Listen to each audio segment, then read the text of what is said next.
सभी दोस्तों को राधे राधे, जय सिया राम। आज हम आपको संत तुकाराम की जानकारी और उनके जीवन दर्शन की ओर ले चल रहे हैं। भारत की पुण्य भूमि पर निर्गुण निराकार ब्रह्म समय समय पर सगुण साकार रूप में प्रकट होते रहे हैं। भारत की यह पुण्य धरा कभी भगवान राम तो कभी भगवान कृष्ण की अद्भुत और अलौकिक लीलाओं की साक्षी रही है।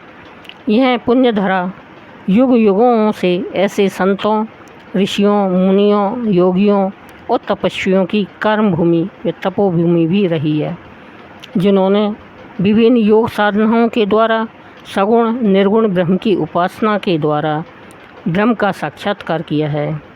उन्होंने अपने अमृत ज्ञान से पूरी मानवता को अभिसिंचित किया है, आनंदित किया है। संतों की उसी पावन पुण्य परंपरा में संत तुकाराम का नाम भी बड़े आदर से लिया जाता है। तुकाराम महाराष्ट्र के एक महान संत थे।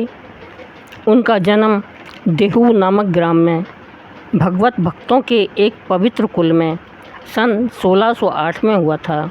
उनके माता पिता का नाम कनकाबाई और बोलोजी था। तुकाराम में बचपन से ही वैराग्य की भावना बलवती थी। माता पिता तथा बड़े भाई की मृत्यु के बाद इनके दुख की कोई सीमा न रही। वहीं आर्थिक तंगी भी चरम पर थी, पर अभावों में भी उनकी उदारता देखते ही बनती थी। एक बार खेत से गन्ने लेकर आ रहे थे। उन्हें गन्ने ले जाते देखकर कुछ बच्चे गन्नों के लिए उनके पीछे पड़ गए। वे प्रसन्नतापूर्वक बच्चों को गन्ने देते गए। अंत में सिर्फ एक गन्ना बचा, जिसे लेकर वे घर आए। उनके हाथ में मात्र एक गन्ना देखकर भूखी पत्नी को बड़ा क्रोध आया। उसने क्रोध में उसी गन्ने को उनकी पीठ पर दे मारा। उस एक गन्ने के 2 टुकड़े हो गए। इस पर क्रोध करने की बजाय वे हंस पड़े और बोले, तुम बहुत साध्वी हो, तुमने बिना कहे ही इस गन्ने के 2 टुकड़े कर दिए। लो, एक तुम्हारा और एक मेरा। एक बार उनकी पत्नी जिजाई ने बाज़ार से कुछ सामान खरीद लाने के लिए कहा। उन्हें कुछ रुपए दिए, परंतु ज्यों ही वे बाहर निकले कि रास्ते में उन्हें एक दुखियारा मिला। उसे देखते ही उन्हें दया आ गई और उन्होंने सभी रुपए उसको सौंप दिए। उसी बीच वहाँ भयंकर अकाल पड़ा। उस अकाल में उनकी पत्नी व पुत्र भी चल बसे। शायद तुकाराम के वैराग्य को और प्रबल करने के लिए प्रभु उनके समक्ष ये सारी विपदाएं प्रस्तुत कर रहे थे और उन्हें पूरी तरह अपनी शरण में आने को प्रेरित कर रहे थे। घोर आर्थिक विपदा के साथ साथ अपने सगे संबंधियों, स्त्री, पुत्र सबको खो देने के बाद भी तुकाराम भगवत भक्ति से कभी विचलित नहीं हुए। फिर विपदा में भी तो भक्ति की असली परीक्षा होती है। उन सभी विपदाओं को प्रभु की इच्छा मानकर, अपना प्रारब्ध मानकर वे उन्हें सहते हुए अविचलित रहे। हे प्रभु, तेरी जैसी इच्छा, हे प्रभु, तेरी इच्छा पूर्ण हो, ऐसा कहते हुए वे विपदाओं, कष्टों, झंझावातों से, ममता व आसक्ति के बंधनों से पार होते रहे।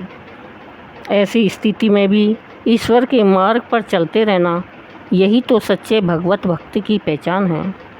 वह सदैव अपनी इच्छा को नहीं, वरन प्रभु की इच्छा को ही सर्वोपरि मानता है। वह यह मानता है कि ईश्वर सर्वव्यापी है, न्यायकारी है। ईश्वर जो भी करता है उसमें ही भक्त का भला, भक्त का हित और भक्त का कल्याण होता है। सो संत तुकाराम अपने जीवन में आई विपदाओं के दावानल से वैराग्य कंचन होकर ही निकले। अब वे योग क्षेम का सारा भार भगवान के भरोसे छोड़कर भगवत भजन करने लगे। वे प्राय या तो कीर्तन में या ध्यान में रहने लगे। उनकी सच्ची भक्ति के कारण प्रभु की प्रेरणा से चैतन्य नाम के एक सिद्ध संत ने तुकाराम को स्वप्न में दर्शन दिए। उन्होंने स्वप्न में ही तुकाराम को राम कृष्ण हरि मंत्र का उपदेश दिया। प्रातःकाल नित्य कर्म से निवृत्त होकर वे विट्ठल भगवान के मंदिर में जाते। वहाँ वे उनकी पूजा पाठ और सेवा किया करते। वहाँ से फिर वे इंद्रायणी नदी के पार कभी भागनाथ पर्वत तो कभी गोंडा या भाराडारा पर्वत पर चढ़कर वहीं एकांत में ज्ञानेश्वरी या एकनाथी भागवत का पारायण करते और फिर दिन भर नाम स्मरण करते रहते। संध्या होने पर वे गांव लौटते और हरि कीर्तन सुनते, जिसमें लगभग आधी रात बीत जाती। उनके ही पूर्वजों के द्वारा बनवाया गया विट्ठल भगवान का मंदिर बहुत जीर्ण शीर्ण हो गया था। उन्होंने उस मंदिर की अपने हाथों से मरम्मत की। तुकाराम ने साधना के दौरान संत ज्ञानेश्वर और नामदेव जैसे पूर्वकालीन संतों के ग्रंथों का बहुत ही गहराई व श्रद्धा से अध्ययन किया था, स्वाध्याय किया था। कठिन साधनाओं के उपरांत अंततः तुकाराम की चित्तवृत्ति भगवान नाम के स्मरण व ध्यान में लीन होने लगी। उनका चित्त निर्मल हो गया। जब साधक का चित्त निर्मल हो जाता है तब उस पर भगवान का अनुग्रह, अनुदान, वरदान बरसना भी शुरू हो जाते हैं। भगवान भी उसे अपना यंत्र उपकरण बना लेते हैं, उसे भगवत कार्य सौंपने लगते हैं। तुकाराम ने भी अब भगवान के यंत्र उपकरण बनने की पात्रता प्राप्त कर ली थी। भगवत कृपा से कीर्तन करते समय उनके मुख से अभंग वाणी, जिसे ईश्वर की वाणी कहते हैं, प्रस्फुटित होने लगी। उनके मुख से काव्य रूप में प्रस्फुटित ईश्वरीय ज्ञान को सुनकर बड़े बड़े विद्वान व साधु संत उनके चरणों में नतमस्तक होने लगे। उनकी प्रसिद्धि देखकर कई विद्वान पंडित उनसे ईर्ष्या भी करने लगे। उन्हीं में से एक थे पंडित रामेश्वर भट्ट। तुकाराम जैसे इतर जाति के व्यक्ति के मुख से अभंग निकले और लोग उसे संत मानकर पूजे, यह बात उन्हें जरा भी पसंद न आई। उन्होंने देहू के हाकिम से तुकाराम जी को देहू छोड़कर कहीं चले जाने की आज्ञा दिलाई। इस पर तुकाराम पंडित रामेश्वर भट्ट के पास गए और उनसे बोले, मेरे मुख से जो ये अभंग निकलते हैं वो भगवान पांडुरंग की आज्ञा से ही निकलते हैं। आप ब्राह्मण हैं, आपकी आज्ञा है तो मैं अभंग बनाना छोड़ दूंगा, पर जो अभंग बन चुके हैं और लिख रखे हैं उनका क्या करूं? भट्ट जी ने कहा, उन्हें नदी में डुबो दो। पंडित जी की आज्ञा शिरोधार्य कर तुकाराम ने ऐसा ही किया। सारी अभंगें इंद्रायणी की धारा में डुबो दी गई। पर ऐसा करने से तुकाराम का हृदय बहुत ही व्यथित हुआ। भगवत प्रेम उद्गार रूपी अभंगों को डुबोकर वे बहुत ही व्यथित हुए। उन्होंने अन्न जल का त्याग कर दिया। वे विट्ठल भगवान के मंदिर के सामने एक शिला पर बैठ गए, इस प्रण के साथ कि या तो अब भगवान मिलेंगे या इस जीवन का अंत होगा। इस प्रकार कठोर प्रण के साथ भक्त तुकाराम श्री पांडुरंग, श्री विट्ठल भगवान के साक्षात दर्शन की लालसा लिए एक शिला पर बैठ गए। वे बिना खाए पिए 13 दिन और 13 रात वहीं पड़े रहे। तुकाराम की सच्ची भक्ति को देखकर भक्त वत्सल भगवान निर्गुण निराकार ब्रह्म सगुण साकार रूप में प्रकट हुए। तुकाराम के हृदय में तो वे पूर्व से ही विराजमान रहे थे। अब वे बाल वेश धारण कर तुकाराम के समक्ष प्रकट हो गए। तुकाराम भगवान के चरणों में गिर पड़े। भगवान ने उन्हें दोनों हाथों से उठाकर छाती से लगा लिया।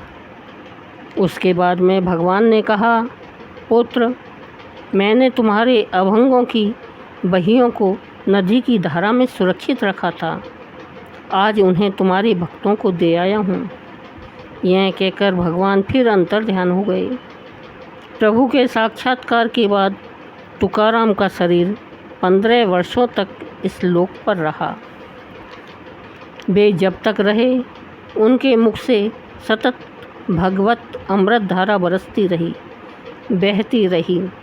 उस धारा में नहा नहा कर उनके उपदेशों को सुन सुनकर लोग कृतज्ञ होने लगे। वे प्राय लोगों को सांसारिक मोह से मुक्त होने का उपदेश देते और कहते, बार बार तुम क्यों मरना चाहते हो? क्या इससे छूटकर भागने का कोई उपाय तुम्हारे पास नहीं है? अरे भाई, यह शरीर बड़ा अद्भुत है।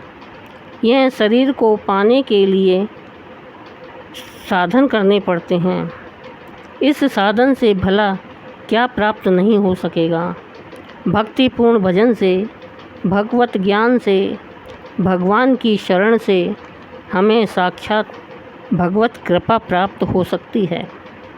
हमें भगवान प्राप्त हो सकते हैं। वे प्रभु हमारे हृदय में आ विराज सकते हैं।